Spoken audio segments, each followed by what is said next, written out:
for a plumber. Yeah. And that's what they were doing.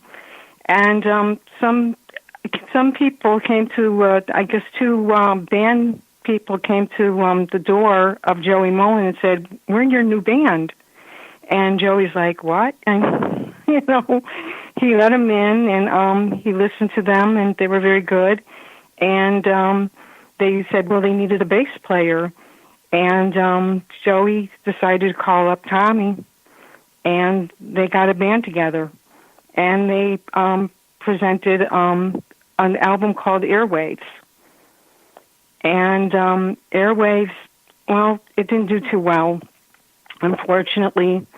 They wanted the band to sound like Badfinger, and Badfinger, the band, wanted to sound a little bit different. They did one other album after that, and unfortunately, they were not promoted because they were on this other label, and the label was actually promoting something called Stars 45 or something like that. And so they didn't even give Badfinger a second look.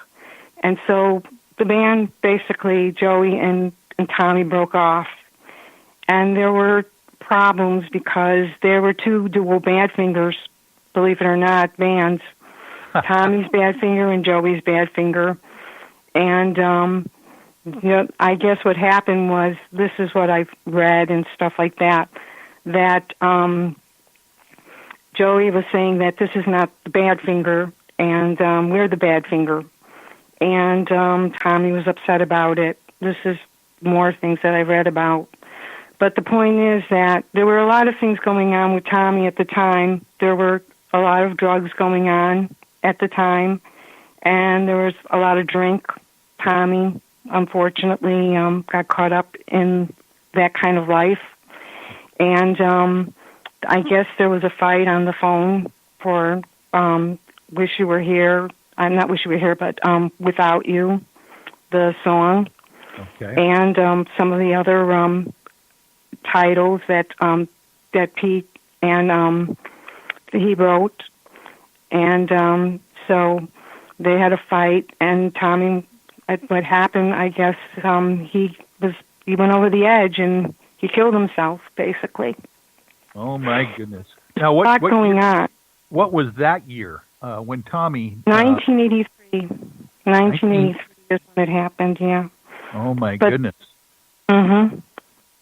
Yeah.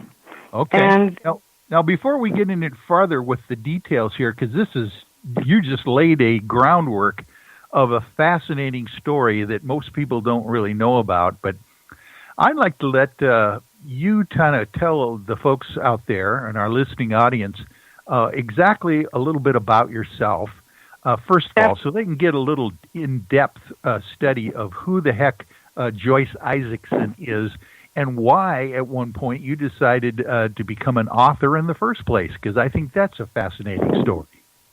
Yeah, it is a fascinating story. Basically, in third grade, I was a loner, and I wrote a poem, and it won a contest. I won the third grade contest for poetry, and I never stopped writing after that. And I got involved, believe it or not, I was an artist as well. I started drawing like little stick people and putting words to it. And I made like a comic strip. And it evolved into more details. And I wanted to get into art at that point.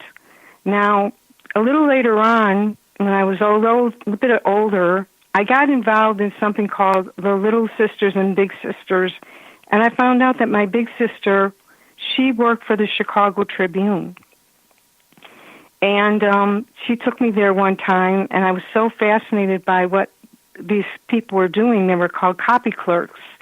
And I'm like, oh, this is so great, you know. Maybe one day I would like to work here. Now, the funny thing was that I was in something called the CETA program a little bit later on, and I got a job working for a dime store. And I got to tell you, that was the most boringest job I could ever think of.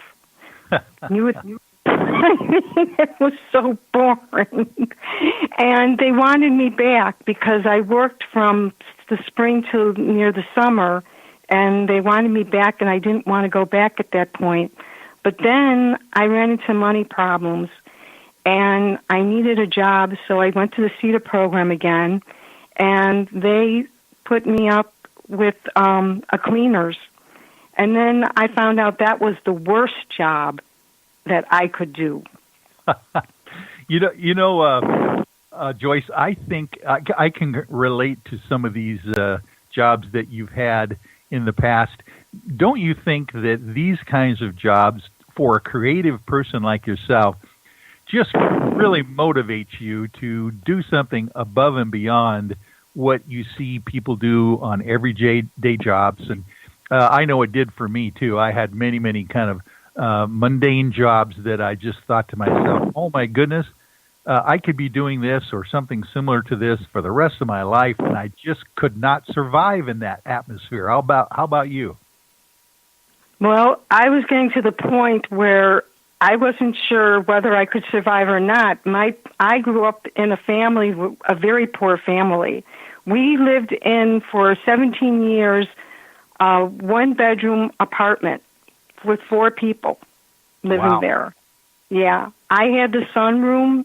My brother, who's 4 years younger than me, he had the living room, and my parents had the bedroom. So that was the situation. Oh my gosh! So let me explain to the audience what they might not even know what you're describing. But you're talking a one bedroom and a small apartment that probably has the sunroom right off the dining room or the main room. So it's just kind of an extension with windows, kind of like pushing out into the side of the house. Is that about right? Yeah. It was actually right off offshoot of the living room, and my father, who happened to be very like a handyman, he went ahead and he made me dividers so I could have my own privacy. Isn't that interesting? But, of course, you've got some windows to deal with on the outside of the house at that point, even though you're private. Yeah, I did. Believe it or not, there were a couple of peep shows, unfortunately, at certain times. But what happened was with the cleaners, I was invited to become a bridesmaid for my aunt's wedding in Colorado, and I told them that if I leave, can I come back and work again? Because I was that desperate. I was very desperate. And they said, yes, there was no problem, go ahead. So I left for 2 weeks, and I came back, and they told me, I'm sorry, but nobody showed up, so we had to hire all new people. We're sorry. That's it. So I was out of a job. And wow. I talked to my big sister, and she said, you should go to the Chicago Tribune and fill an application and see if you can get a position as a copy clerk. And I was so desperate that I went down there that very day, and I filled out an application. I kept thinking, no, this is not going to happen. And they called me about 3 days later, and I had the job. Wow, and that's wonderful. It was so fantastic. I mean, I worked on the weekends only, and I was able to continue going to high school. It was just a perfect job for me. And I took a journalism class, believe it or not. And I did very well in the journalism class. I got an A+, and I was bitten by that bug. I was still an artist at heart. There's no question about that. And I did go to Columbia College. And at Columbia College, I did pretty well in the arts. The only thing was, I also took a creative writing course because that was a prerequisite and everything. And he loved all my work, except when it came to the final project, he said to me he graded everybody else's paper, but he wouldn't grade my paper. And I was like, why? And he said to me, it's too way out. I can't put a grade on this. This actually happened. And he said, I congratulate you on your other work, but you're not going to get a grade on this one. And so in the class, I got a B+, believe it or not. Well, now, Joyce, can you explain to us, if you remember, why it was so way out? Do you remember what you were writing about back in those days? Yes. I had a particular dream, and in this dream, I was very heavy into the stones at the time, and I had a dream about Brian Jones, and I was Brian Jones in the dream. Wow. And, yeah, and there was some really strange things that had happened, which actually I found out later in a book that some of this stuff actually happened, that I had no idea at the time. Oh, my goodness. So this is really, really strange. But the teacher, as I said, he did not grade it. So I was getting way out there. Let's tell the people, too, that Brian Jones died at an early age as well. You want to mention that story? Yes, he did. He died at 27. He presumably died of misadventure in his pool. I have had a conversation with him, actually in a dream, and he told me in the dream, he said that he was murdered. This is true. And he showed me how it happened. Now, I had no credentials. I had no confirmation on any of this stuff whatsoever. And the only person I talked to who believed me was my brother. My parents thought I was losing it, believe it or not. Oh, sure. My parents were very concerned about me, but my brother, he believed everything that I had told him. And there were other dreams that I've had also, but this is only the tip of the iceberg. This is the tip of the iceberg. Well, sure. So, but by the way, let me just jump in here, Joyce, and you and I have talked about this before, but I wanted to kind of throw this out at this point in your story, where they call me the paranormal lawyer nowadays. You know, I'm interested in the very interesting parts of the law that aren't quantified sometimes. And at one point, back in the turn of the century, in the Pennsylvania District Court, there was an actual court case where the testimony of a ghost actually convinced a jury to convict a man of murder. Just exactly like you're talking about when you were contacted in a dream, potentially by Brian Jones, and told exactly how he was murdered.